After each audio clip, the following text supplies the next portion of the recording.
Yo, what's up?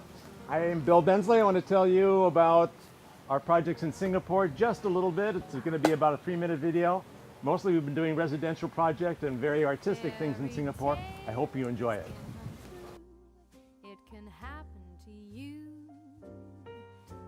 In this short video, I want to share with you some of our more recent projects in Singapore and some fond memories that I have of my time living there too. Much of our work lately has been built on the reclaimed land of Sentosa Island. Developers like Ho Bee made bids for large tracts of this reclaimed land for millions, hired architects like Tan Hock Beng of Maps and ourselves to design very high-end homes and gardens, built gorgeous homes and sold them for more millions. Huge profits were made and prices are still rising. Ho Bee, as a developer, was quite astute as they wanted to build their 2 residential enclaves, Paradise Island and Coral Island, with a unique sense of place. At Paradise Island, we enlisted my great friend John Underwood to help us bring to fruition an avant-garde sculpture garden, which was built on the tiny bits of leftover land and marketed as a private park of sorts.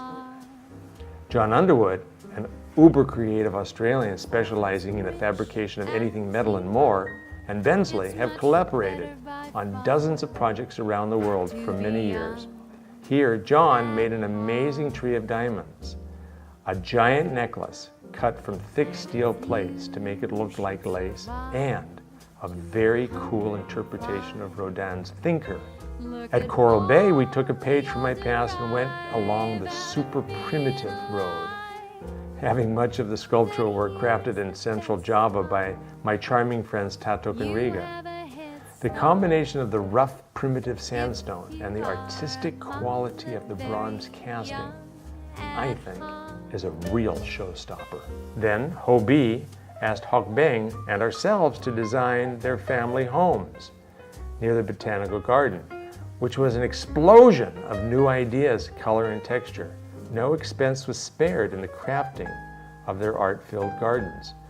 I love the spaces that Hock Beng made and the fine finishes that he used in the interiors.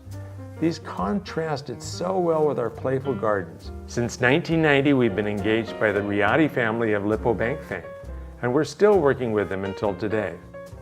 The family asked us to design the gardens and to embellish the architecture of their lovely home on Ocean Drive. Also in Sentosa Island, not far from Paradise Island, Shadvi Singh, based in Beverly Hills, designed a simple white box of a house, which turned out to be a perfect simple backdrop for our gardens of contemporary sculpture. Here, again, John Underwood did some of his best work ever. The tree of boulders that is interactive, I think, is a masterpiece. Our current project for the Riyadi family might just turn heads. For some time now, a favorite artist of mine is Keith Haring. I adore his unique style of graphic patterning.